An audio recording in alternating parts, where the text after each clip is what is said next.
प्रेम से बोले सदगुरुदेव जी महाराज की जय। परम पिता परमेश्वरी की जय।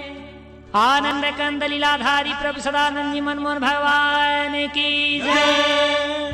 परम प्रभु की है ये वाणी, परम प्रभु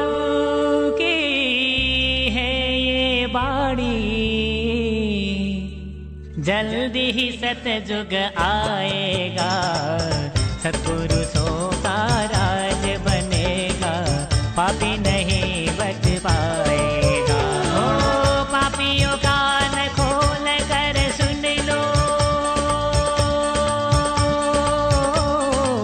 पापियों कान खोल कर सुन लो, पाप छोड़ कर धर्म पकड़ लो, तभी तू रहने पाएगा, सत्पुरुषों का राज बनेगा, पापी नहीं बच पाएगा। तो किधर से आवाज आ रही है? ढाका से कि गणेश जी की मूर्ति दूध पी रही है। तब तो उधर से आवाज आ रही है लंदन से कि गणेश जी की मूर्ति दूध पी रही है। जांच हो रहा है, जांच करने वाले को भी उसके चम्मच का भी दूध खत्म हो रहा है। मूर्ति का जांच हो रहा है, कोई छिद्र नहीं है। वैज्ञानिक जी लगे हैं जांच करने में, ये कौन सी बात आ गई।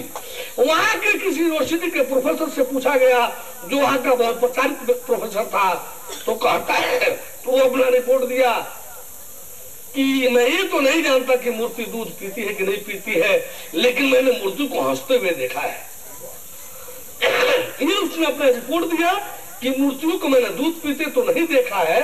ये तो मैं नहीं कह सकता कि मूर्ति दूध पीती है कि नहीं पीती है, लेकिन मैं ये अवश्य कह सकता हूँ कि मूर्ति को हंसते हुए मैंने देखा है। तो जो मूर्ति हंसते हुए जब हंसेगी तो दूध नहीं पीलेगी। जब जो हंसने वाली बात सही है तो दूध पीने वाला तो स्वाभाविक उसमें अंडरस्टूड है, उसमें समाहित है। तो इस तरह से अब ढाका से आवाज आने लगी, जो घनघोर हिंदू विरोधी क्षेत्र है, वाशिंगटन से आवाज आने लगी, जो धर्म को लेकर के और सारे विकृतियों के एक इजराइल के लिए जो है अरब वालों से कोई समझौता नहीं कर सका। अमेरिका ने जो है केवल धार्मिक संबंध होने के नाते, वो भी यहूदी वो भी यहूदी। तो इन रक्षा में, इजराइलियों की रक्षा में कभी उसने कोई कांटेक्ट नहीं किया इजराइल के खिलाफ। तो उस वाशिंगटन से, उसके राजधानी से आ रहा है गणेश जी दूध पी रहे हैं। हाई साइयत का केंद्र जो है ब्रिटेन, लंदन से आवाज आ रही है गणेश जी दूध पी रहे हैं। यहाँ के जसपाल जो एक वैज्ञानिक है, अभी अभी सूर्यग्रहण में उसी का आ रहा था, सब है टीवी पर जो है मुख्य वक्ता वही था, जसपाल। ये जो है क्या कहा जाए, शैतान कहा जाए, असुर कहा जाए, विज्ञान के नक्शे में धुत जो है, ये कह रहा है भ्रम है, भ्रम हो सकता है, मत भ्रम हो सकता है, इसको जाकर जांच करना चाहिए। वहां जांच हो रहा है, सही है। आई यहाँ से बोला है, भारतीय है ना, घर के मुर्गी साग, वही कहा जाता है कि घर के मुर्गी साग बरोबर, आने घर का जोगी जोगड़ा, आने गांव का सिद्ध। तो ये जो कहावत मुहावरा बना हुआ है, इस हिंदू संस्कृति का है ना, इसको शौक हो रहा है नहीं करने में, जब वहां जांच हो रहा है। उस रिपोर्ट में सरकारी वहां का पत्रकार आया था जांच करने के लिए, वो भी चम्मच में दूध लिया, उसके चम्मच का भी दूध गणेश जी के सामने जाते जाते गायब हो गया। कहा कि ये भी दूध हमारा, उस जांच का रिपोर्ट हुआ, जांच हो रहा है उसके रिपोर्टिंग का। आई जो है यहाँ से बोलना शुरू कर दे सब चाटुकारिता में, यहाँ से रिपोर्ट दे रहे हैं सब, बोले परम प्रभु परमेश्वर की। तो इस तरह से हमारा कहीं किसी का ये, फिर लोग कहेंगे कि गायत्री वालों का विरोध कर रहे हैं, हम विरोध कर रहे हैं या सच्चाई रख रहे हैं। गायत्री जो कोई देवी नहीं है, उसको हम कह रहे कि देवी नहीं है। मंत्र देव का है, देव मंत्र है, मंत्र का अविष्ट देव है, ब्रह्म है, ओम है। तो ओम मंत्र है, देव मंत्र है, ब्रह्म मंत्र है। हम मंत्र की कहा निंदा शिकायत कर रहे हैं। मंत्र अपने आप में सही है, मंत्र है, क्योंकि मंत्र का अभिष्ट देवी नहीं है, देव है। मंत्र स्त्री प्रधान नहीं है, ये पुल्लिंग प्रधान है। स्त्रीलिंग प्रधान नहीं है, पुल्लिंग प्रधान है। ये मंत्र देव प्रधान है। स्पष्टता शब्द देवस्य है। या यह भी नहीं कहा जा सकता है कि ज्योतिर्मय देव न स्त्रीलिंग होता है न पुल्लिंग होता है। उभयलिंगी शब्दों की कमी नहीं है संस्कृत भाषा में। उभयलिंग कॉमन जेंडर का शब्द प्रयोग करने में कमी नहीं है। संस्कृत भाषा जो है दुनिया के सबसे समृद्ध भाषाओं में से भाषा है। संस्कृत भाषा दुनिया के सबसे समृद्ध भाषाओं में से भाषा है। ऐसी बात नहीं है कि संस्कृत में इसके लिए कोई शब्द नहीं हो उभयलिंग प्रयोग करने के लिए। उभयलिंग नहीं, यहां तो स्पष्टता शब्द है देवस्य। इसलिए यहां देवी शब्द कल्पना करना ही व्यर्थ है। हमारा बार बार यह कहीं मतलब है कि आप जिस गुरु से जो कुछ पाइए, जो भी आप जानकारी रखते हैं, अपने कदम को आगे बढ़ाने में थोड़ा सावधानी बरतिए, जान समझ करके रखिए, ताकि कहीं आप धोखा न खा जाए। अपने कदम को जब भी आगे रखिए, जान समझ करके रखिए, जान समझ करके रखिए, सूझबूझ के साथ रखिए, ताकि कहीं आपको धोखा न हो जाए। क्योंकि हम लोग एक बीड़ा उठाए हैं कि आडंबर ढोंग पाखंड मिटाओ, अपने को सत्पुरुष बनाओ। हम लोगों का एक नारा है कि आडंबर ढोंग पाखंड मिटाओ, अपने को सत्पुरुष बनाओ। अब इसी नारा के क्रियान्वयन में जो है हम लोग इस सच्चाई को रख रहे हैं कि आप अपने को सत्पुरुष बनाइए। अर्थात हर जानकारी को भी सत्य से जोड़िए, अपने जीवन को सत्य से जोड़िए, भीतर बाहर ऊपर नीचे आगे पीछे सत्य प्रधान होइए, ताकि सत्पुरुष कहलाने लगिए। जो जानकारी है सत्य है, कदम बढ़ाइए, आगे बढ़िए, कोई बात नहीं। आडंबर ढोंग पाखंड से थोड़ा सावधान रहिए, क्योंकि सभी असुर वर्ग भी इसमें आया हुआ है, सभी देव वर्ग भी आया हुआ है। कपटी मुनियों की भी कमी नहीं है, काल देवियों की भी कमी नहीं है।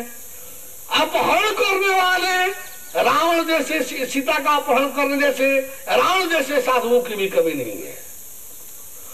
आप जो है साधु महात्मा स्वीकार करें, ग्रहण करना अनिवार्य है, संतों का साथ करना अनिवार्य है अपने उद्धार के लिए, अपने सुधार के लिए, लेकिन थोड़ी सावधानी भी अनिवार्य है।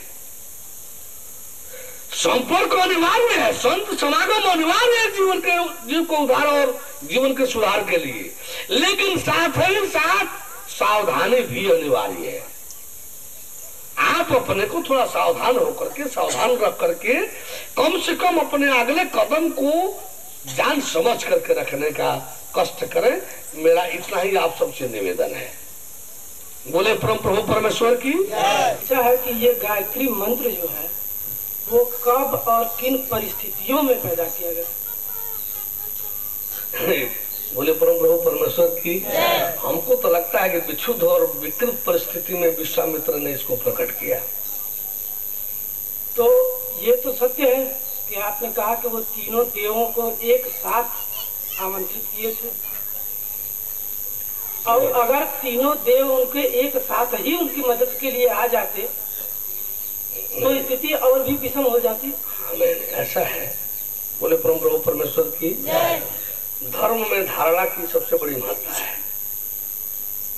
धर्म में जो है धारणा की बड़ी महत्ता है। धर्म में धारणा वैसा ही है जैसे रेडियो में सुई, रेडियो में सुई, टेलीविजन में चैनल। धर्म में जो है धारणा का वही स्थान है जैसे रेडियो में ट्रांजिस्टर में सुई, कि जिस नंबर पर लगा दीजिए वो स्टेशन आपका कैच करेगा। वाराणसी लगा रहे हैं कि लखनऊ लगा रहे हैं कि दिल्ली लगा रहे हैं कि भोपाल लगा रहे हैं कि पटना लगा रहे हैं, सुई जिस नंबर के स्टेशन के सामने कर दीजिए उस स्टेशन का प्रोग्राम रिले होने लगेगा। यानी रेडियो रेडियो है, सुई सुई है, नंबरिंग हुआ है। सुई जिस तरफ कर दीजिएगा, तो अभी लखनऊ लगाइए तो लखनऊ रेडियो स्टेशन पर जो प्रोग्राम होगा वो रिले होने लगेगा। अभी पटना लगाइए तो बिहार से जो रिले हो रहा होगा वो होने लगेगा। अभी जो है भोपाल लगाइए तो मध्य प्रदेश का जो होगा वो होने लगेगा। सुई की बलिहारी उसमें तो जो सुई है रेडियो में, वैसा ही धर्म में धारणा का स्थान है। ऐसा है कि अगर हम चाहें कि एक साथ तीनों स्टेशन सुने तो कोई जरूरी है कि हो जाएगा? नहीं, अब उसमें सुने दो तीन नहीं, दो ही स्टेशन जब पकड़ेगा तो आवाज घाउज मौज हो जाएगा। एक शब्द उसका सुनाई देगा तो एक शब्द उसका, तो इसका उधर हो जाएगा तो उसका इधर हो जाएगा, तो दोनों में किसी का कोई अर्थ सही नहीं बनेगा। और ये जो है ये तीनों को एक साथ ही सुनना चाहते हैं क्योंकि तीनों को बुलाए हैं। एक बात गौर करें, नहीं आप ही ने कहा कि वो तीनों को बुलाए हैं। एक बात सुने, हम क्या बता रहे हैं, क्योंकि तीनों के पूर्व में जैसे कि किसी पिता के 3 लड़के, हम तीनों लड़कों से वही सक्रिय है काम में, हम उन तीनों लड़कों को अपनत्व में लेना चाहते हैं और वो तीनों लड़के अनुशासित हैं पिता से, तो हम तीनों से अलग अलग संबंध जोड़ने के बजाय यदि पिता से ही संबंध जोड़ ले तो, और वो पिता के अनुशासन में है तीनों, तो पिता का अपनत्व उन तीनों का अपनत्व हो जाएगा। लेकिन यहाँ तो उन्होंने तीनों को कहा है, नहीं पिता को कहा ना नहीं समझे, गौर नहीं किया हमारे शब्द पर। आप तो नहीं आप समझे, अब ये विष्णु का हुआ, ये महेश का हुआ। बड़े भैया अब सुन लीजिए, हमने कहा हम छोटे हैं। नहीं, ये तो हर किसी का अपना बोलने का एक शैली लफ्ज होता है। हमको तो किसी छोटे बच्चे से बात करना होता है तो बच्चे को खत्म बड़े भैया करके बात करते हैं। इस धरती पर सबसे छोटे ये शरीर पैदा हुई, इसका कोई छोटा भाई पैदा नहीं हुआ, जो है सब बड़ा भाई है, सब बड़ा भाई है, जो पैदा हुआ है धरती पर सब बड़ा भाई है। तो बड़े भैया हम आपको कोई टांटिंग में या कोई अन्यथा भाव में नहीं बोल रहे हैं, हमारा एक बोलने का ढंग ही है, सच है, हम सबको बड़े भैया कहते हैं, प्राय ऐसा आवाज निकलता है और भी कुछ निकलता होगा, लेकिन शिष्य भी लोग भी मिलते हैं तो कभी कभी लहजे में अरे बड़े भैया करो ना ऐसा, अरे भाई ऐसा करो ना, तो ये सब होता है, अपना अपना शैली अपना अपना ढंग है। इसलिए इसको किसी अन्यथा भाव में टांटिंग में नहीं लिया जाएगा, हम किसी अवधारणा से हमें नहीं बोल रहे हैं। बोले परम प्रभु परमेश्वर की। तो हम जो इसकी व्याख्या दिए है, ओम को संकेत किए कि ब्रह्म शक्ति से उत्पन्न, ब्रह्म शक्ति से उत्पन्न, ब्रह्म शक्ति का जो तेज है वही है ओम, ब्रह्म शक्ति से उत्पन्न है, इसलिए ब्रह्म है, ब्रह्म स्वरूप है ये, और इससे देवताओं की उत्पत्ति होती है, इससे ही त्रिदेवों की उत्पत्ति हुई है क्रमशः, आप फिर देवताओं की उत्पत्ति हुई है। इसलिए ओम का हम लेते हैं कि ये जड़त्व में, ये जड़त्व सृष्टि और ब्रह्म शक्ति के बीच के मीडिया ओम है। ओम को जब हम कैच कर लेंगे, ओम को जब अपना लेंगे तो त्रिदेव अपने आप अपने हो जाएंगे। यानी त्रिदेव संयुक्त रूप में ओम है, मतलब तीनों लड़के संयुक्त रूप में एक है, कहाँ? पिता में। तीनों लड़के संयुक्त रूप में एक कहाँ होंगे? पिता में। तो हम उसी रूप में लिए ओम जो है, इन तीनों लड़कों का जो प्रचलन हम लोग जो नाम ले रहे हैं, ब्रह्मा विष्णु महेश, इन तीनों को यदि एक साथ अपनत्व में लेना हो तो इसके लिए जरूरी है कि हम ओम को यदि अपना लिए तो ये तीनों एक साथ अपने हो जाएंगे। हम ये शायद दिल किए थे, क्यों ऐसा ही कहे थे या कुछ और कहे थे? हम पहले ही हमें संकेत दिए कि ये ब्रह्म शक्ति से उत्पन्न ब्रह्म तेजोमय ओम है, और चूंकि वही सृष्टि की उत्पत्ति में यानी चेतन तत्व और इस जड़ जगत के बीच का जो मीडिया है ये ओम है। ओम को यदि हम अपना ले, इसलिए हर मंत्र के आगे प्राय ओम लगता है, क्योंकि ओम जो है इस कर्म विधान के सबसे ओम जो है कर्म विधान का अभिष्ट है। तो हम ये समझाए कि ओम यदि अपना लीजिए तो ये तीनों त्रिदेव जो महान देव है, बड़े देव है, प्रमुख जो त्रिदेव है, ये तीनों अपने हो जाएंगे। लेकिन ऐसा है कि अगर मान लीजिए हमको कोई चीज किसी से मांगना हुआ और हम गए और पिता से पहले मांग लिए, क्योंकि ओम शब्द तो पहले आया है और उन तीनों का नाम बाद में आया है, तो क्या और पिता और तीनों पुत्रों से साथ में मांगना जरूरी है? नहीं, पिता का मांग लिए तो क्यों मांगे? सवाल उठता है कि पिता से जब कुछ मांगेंगे और पिता जब दे दिए रहेगा तो तीनों लड़के जो उसको नहीं थोड़ा कर पाएंगे जब अनुशासित है। तो नहीं तो फिर मांगने की जरूरत समझो, पिता जब दे तो तैयार हम तीनों से मांगने को कह रहे हैं, कहाँ हम तीनों से मांगने को कह रहे वो तो हैं? मांगे हैं तीनों से, आप ही बोले कहाँ तीनों से मांगे हैं? नहीं इसका मतलब होता है ब्रह्मा, इसके मतलब होता है विष्णु, नहीं, आप और इसके मतलब जैसे मान लीजिए लड़कों का परिचय तो सबको मालूम है, उनके पिता का परिचय नहीं मालूम है, तो लड़कों के पता पर भी यदि चला जाएगा तो लेटर तो पिता को मिल ही जाएगा।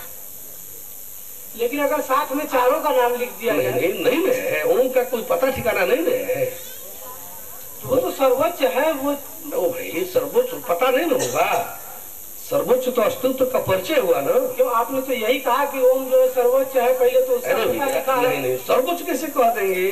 सृष्टि का सर्वोच्च है, वो तो नाती है उनका, परमेश्वर का नाती है, ब्रह्म का, ब्रह्म शक्ति का पुत्र है, सर्वोच्च कैसे कह देंगे? सृष्टि में जो जड़ जगत है, जड़ सृष्टि है, इस व्यवस्था के वो पिता है। तो मतलब ओम के ही तीनों ओम का अपना कोई अलग पता नहीं है, ओम के ही तीनों रूप है, ओम के ही तीनों अंश है, तीनों अंश ओम के ही तीनों ओम के ही तीनों अंश है, और तीनों का ये पता अलग अलग है। तो इनका ये मतलब ये पता अलग अलग है। जी हाँ। तो इस तीनों में से किसी को पकड़ लीजिए कोई लेटर देते हुए उनको, तो उनकी मदद के लिए आया कौन था? वही ब्रह्म तेज, तेज ब्रह्म, वही ओम ब्रह्म, देव ब्रह्म, ओम देव। लेकिन हमने तेज तो अभी हमने तो ऐसा सुना है कि तीनों देवों ने अपनी 3 शक्तियां उनके पास भेजी नहीं, और तीनों मिल करके कोई देव रूप पैदा या देवी रूप पैदा हुई, वही गायत्री देवी। ये तो खींचतान वाली बात हो गई, ये तो खींचतान वाली बात हो गई। इस मंत्र में ऐसा क्या संकेत है जरा बोलिए? ये तो जैसे मंत्र तो पहले जाप किए थे।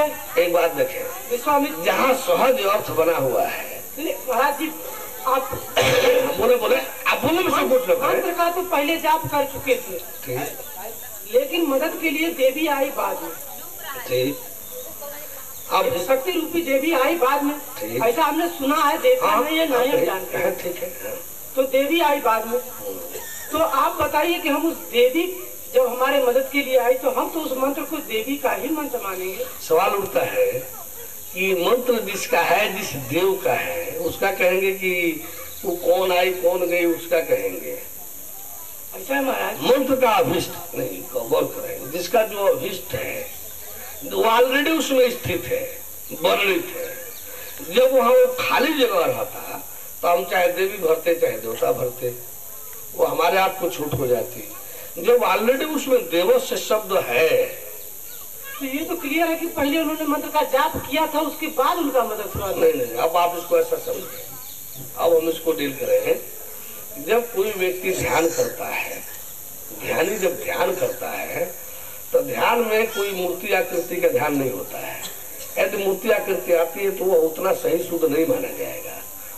ध्यान वास्तव में ज्योति स्वरूप, तेजस स्वरूप, ईश्वर, आत्मा ईश्वर ब्रह्म का होता है। ध्यान जब भी किया जाएगा, दिव्य दृष्टि में जब भी दर्शन होगा, तो दिव्य तेजो में जो आत्मा ईश्वर ब्रह्म है, आलिम नूर है, स्पिरिट है, सोल है, डिवाइन लाइट, लाइफ लाइट है, सहज प्रकाश, परम प्रकाश, चांदना है, उसी के ध्यान को सही ध्यान कहा जाता है। तो ध्यान में जब भी आएगा वो तेजस स्वरूप ब्रह्म ज्योति ही आएगी, आत्म ज्योति ही आएगी, स्वयं ज्योति ही आएगी। तो उस ज्योति का भी कोई लिंग है? बता तो रहे ना अभी।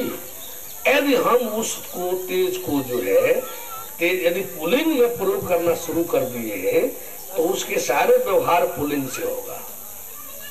यदि हम उसको स्त्रीलिंग से व्यवहारित करना शुरू कर दिए, अभी बताए धारणा, हमारी धारणा किस रेंज की है? धर्म में धारणा ही प्रमुख है। तो हमारी धारणा जो हम धर्म कर रहे हैं, तो इसमें हमारी धारणा क्या है? स्त्रीलिंग की है कि पुलिंग की है? यदि हमारी धारणा स्त्रीलिंग की होगी तो उसमें जो कुछ होगी स्त्रीलिंग की प्रक्रिया होगी और वो विकृतता को लाएगी। आप एक से एक बात मैं पूछूं, ऐसा कोई एक भक्त बताएंगे शंकर और शक्ति का जो सिद्ध हुआ हो और असुर राक्षस न हो गया हो? ये तो सब ऐसा फिर खोजिएगा, ऐसा एक भक्त शंकर और शक्ति का नहीं मिलेगा जो सिद्ध हुआ हो और असुर राक्षस न हो गया हो। एक भी भक्त नहीं मिलेंगे जो कैलेंडर में हो, आप हम उसका नमन बंदन कर रहे हो। राम भी तो भक्त थे उनके। किनके? राम, अब इस विषय को समझना पड़ेगा, मंच से डील करेंगे। राम उनके पिता थे शिव जी के। राम शिव के पिता थे, लेकिन उनके आराध्य तो थे ही। आराध्य राम के शिव कभी नहीं रहे। रामायण में यही पढ़ा है, वो पढ़े हैं, आराध्य है। और तो हम लोग भी तो पढ़ा रहे हैं, रामायण पढ़ाने वाले हम ही लोग हैं। रामायण पढ़ने की कोई किताब थोड़े है, कोई वो उपन्यास थोड़े क्या पढ़ कर गया समझ लीजिएगा। रामायण पढ़ाने वाले हम लोग हैं ना, तो हम लोग से रामायण पढ़िएगा। रामायण सीधे पढ़िएगा वो रामायण थोड़े है। रामायण जो सीधे आप पढ़ेंगे वो रामायण नहीं कहलाएगा। श्रोता वक्ता ज्ञान निधि आतब कथा राम के गूढ़। श्रोता वक्ता ज्ञान निधि कथा राम के गूढ़। आकिम समझू में जीव जड़ कलिमल ग्रसित विमूढ़। तुलसी बाबा खुद कह रहे हैं कि मैं एक तो जीव कली का ग्रसित जीव, एक तो जड़ जीव है, दूसरे कल के मल से ग्रसित। मैं क्या जानू राम के विषय में? राम के विषय में तो वो जान सकता है जो वक्ता भी ज्ञानी हो और श्रोता भी ज्ञानी हो। बल्कि वक्ता ज्ञान का खजाना हो, श्रोता भी ज्ञानी हो, तब राम जी का जो गूढ़ कथा है वो समझ में पकड़ में आएगा। और हमारे समझ में ऐसा आता है महाराज जी कि जैसे कोई मैच अगर बनारस में हो रहा है और बनारस के केंद्र को ये क्षमता नहीं है कि ये पूरा प्रसारण करके पूरे विश्व को, तो ये यहाँ से अपने सिग्नल को भेज देता है दिल्ली। और पटना में भी हो रहा है तो वो भेज देता है दिल्ली, और हम कहीं हो रहा है हैदराबाद या कहीं में तो वो भी दिल्ली भेज देता है। तो पूरा केंद्र एक बात ये समझ नहीं, आप सुन लीजिए, क्योंकि मैं रेडियो मैकेनिक हूँ, थोड़ा सा आप रेडियो की बात नाम ले। और बड़ी अच्छी बात, एक और अच्छी बात हो गई। तो इसलिए तो वो दिल्ली को भेज देता है कि भाई तुम्ही जो तुम्हारे जिम्मे ये काम है, तुम जाओ और सब पूरे विश्व को सुनाओ ये कमेंट्री। तो ऐसा नहीं हो सकता था कि वो लोग भी ऐसा सोच करके कुछ ऐसी शक्ति पैदा किए हों कि भाई विश्वामित्र ऐसे तीनों को बुला रहे हैं तो तुम ही जाओ ये करो। अब बोले, अब बोलो। हाँ बोलिए। बोले ब्रह्म परमेश्वर की। असल में आकाशवाणी जो है विभाग, ये पटना, लखनऊ और भोपाल महाराष्ट्र का, मुंबई का नहीं है, ये केंद्रीय विभाग है। पिताजी के नाम से लेकर हो तो हम तो सीधे लेकर के सीधे पिताजी को भेज देंगे। हम क्या कह रहे हैं? यही तो हम भी कह रहे हैं कि तीनों में से कहीं यदि लेटर जाएगा लड़के के पास और वो लेटर यदि लड़के के पिता के नाम से है तो लड़का अपना मान करके पोटली में रख नहीं लेगा, तीनों लड़कों को बुला करके मीटिंग नहीं करेगा, वो सीधे जो है पिताजी को प्रेस दे देगा। उनके भी मन में ये शंका था कि कहीं शायद ये यहाँ पर न मिले तो वो वहाँ मिल जाएंगे, वो वहाँ मिलेगा, तो इसलिए शंका क्या, सच्चाई है, इसलिए तीनों को कह दिया। अभी सच्चाई है तो फिर क्यों नहीं कहेगा? मान लीजिए क्यों एक को कहे, क्यों दूसरे को छोड़े? तुरंत हो जाते होता है तो शायद हो सकता है उनको शंका हुआ। एक मान लीजिए एक आदमी है, विभिन्न विभाग इस समय खुला हुआ है, जुआ बाड़ी, तो कौन महिला वाला कार्यक्रम, तो जुआ कार्यक्रम, नाना का कार्यक्रम आकाशवाणी से चल रहा है। कोई आदमी एक लेटर लिख रहा है, मानव जी को लेटर लिख रहा है, माधुरी को लिख दिया, चाहे चित्रहार को लिख दिया, चाहे चौपाल चल रहा है इसको लिख दिया, चाहे जुआ मंडल को लिख दिया, चाहे किसी को आंगनबाड़ी को लिख दिया, एक लेटर लिख रहा है, सब लेटर मांग रहे हैं। बाई चांस उस व्यक्ति को जो है उस विभाग का पता नहीं चला और वह निदेशक आकाशवाणी लखनऊ कर दिया और वो अपना डिमांड कर दिया। तो ऐसा नहीं कि वो लेटर निदेशक पूरा खाना में भेज देंगे, उस लेटर को देखेंगे, आज जिस विभाग से संबंधित होगा उसको रेफर कर देंगे उस विभाग में। जहाँ विभिन्न विभाग है वहाँ जिसके नाम यदि डाल देना पर्याप्त है, आंगनबाड़ी नाम डाल दीजिए और आकाशवाणी लखनऊ, तो अब निदेशक थोड़ा सा उसका telephone number, pin code number इधर उधर भी हो जाएगा, तो अब भी वो निदेशक जो है उस आकाशवाणी वो आंगनबाड़ी के कार्यक्रम आंगनबाड़ी को रेफर कर देंगे। तो उसी तरह से ये तीन देव है, उनके पर है प्रारंभिक, ये इसमें तीनों का पता दे दिया, इसमें से कोई पता यदि है, कोई इसमें सुनते जानते हैं तो वो जो है उनके वो रेफर कर दे। अच्छा, इसे विश्वामित्र की मदद के लिए कौन, मतलब कोई प्रकाश पुंज आया था या कोई? उसमें प्रकाश पुंज ही आया था। प्रकाश पुंज ही आया था। तो आपने कहा कि उस समय की स्थिति, मन की स्थिति के हिसाब से मतलब जो भी भाव मन में वो मान लिया गया कि देवी है, वो मान लिए देवी है। तो अगर विश्वामित्र ने ही मान लिया हो कि ये देवी है तब तो गायत्री को देवी मानना ही पड़ेगा। हाँ तो अब जो विश्वामित्र मानते हो मान ले, हम तो ये तो क्योंकि विश्वामित्र की ही बात है, विश्वामित्र से ही मान लेना एक ऐसी चीज है कि हम कह सकते हैं कि मान लीजिए कि एक गुलाब है, तब मान लीजिए गुलाब है तो मान लेने में कि गुलाब है और प्रक्रिया आगे बढ़ा रहे हैं तो कोई हर्ज नहीं है। तो जानने के लिए तो हम मौजूद रहना पड़ेगा, तो बिना मौजूदगी के जाने के कैसे? मौजूद नहीं रहेंगे तो आप रेडियो में काम कैसे करेंगे? वहाँ मौजूद था कौन जिसको इसने देखा कि मतलब वो वहाँ पर ये देवी नहीं आई थी? मौजूद तो हम ही लोग हैं। तो आप भी ज्ञान से ही मौजूद हैं। अब ज्ञान से न बोलते हैं, साक्षात तो मौजूद है। अरे भैया ज्ञान ही से बोलते हैं, ज्ञान में साक्षात रहना पड़ता है। ऐसा है कि हो सकता है कि आप जिस जगह से ज्ञान लिए हो उस जगह से ही आपको भी कोई गुरु रहे होंगे, वहीं से आपको भ्रमित कर दिए। हम क्या कह रहे हैं इसको सुनने समझने की कोशिश करेंगे। हम एक बात कहें कि हर चीज को जानकर आगे चला जाए, सकने की बात की क्या जरूरत है? सुनिश्चितता क्यों नहीं लाई जाए? आप जो सकने की बात कर रहे हैं, परम प्रभु की है ये वाणी। हाँ फिर से बोले कि जब दिव्य, ये बोले अभी नहीं, जब दिव्य दृष्टि खुला तो क्या क्या बोले कि दिव्य, मेरा दिव्य दृष्टि खुला तो क्या देखा आपने? मतलब जोर से बोलिए, जोर से। मतलब मैया देखिए शेर पे। नहीं पहले यहाँ से शुरू से फिर से बोलिए। जब दिव्य दृष्टि खुला तो क्या देखा आपने? प्रकाश देखा है। प्रकाश। ऐसे बोलिए जोर से। प्रकाश मतलब प्रकाश देखा आपने। और आगे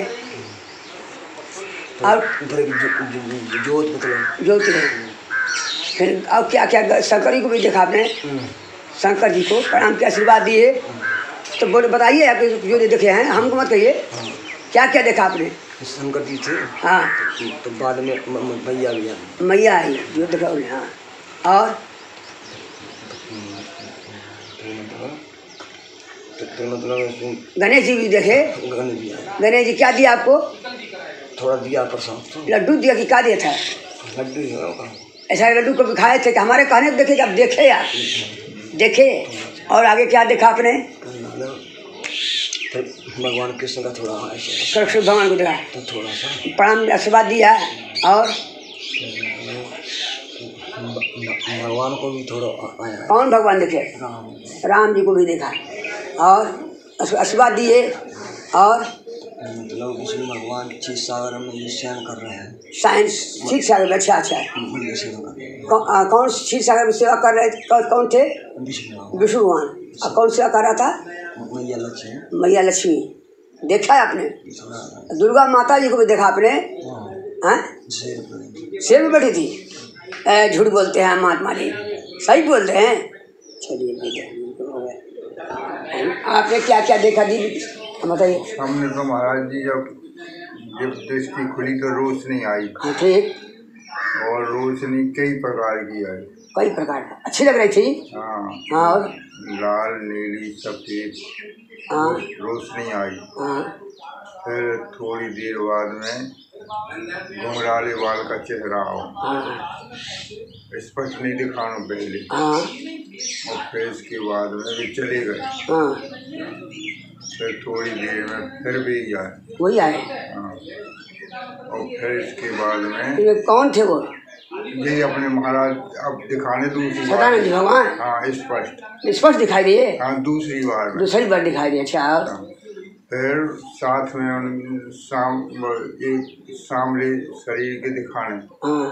अच्छा फिर बाद में थोड़ी देर बाद उनके सिर पे मुकुट आया। अच्छा हाँ कृष्ण भगवान के देखे नाम ना उन्हें जैसे लग रहे थे मतलब मुकुट भाई केवल मुकुट ही आओ उनको। अच्छा और फिर थोड़ी देर में दो जने चले गए। हाँ फिर अंधकार आ गया। चलिए कोई बात नहीं, इतनी दिखा कोई बात। आपने क्या देखा?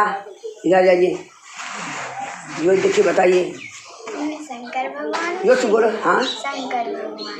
और एक वजन आया थी तो काली माता जी। अच्छा बस करिए।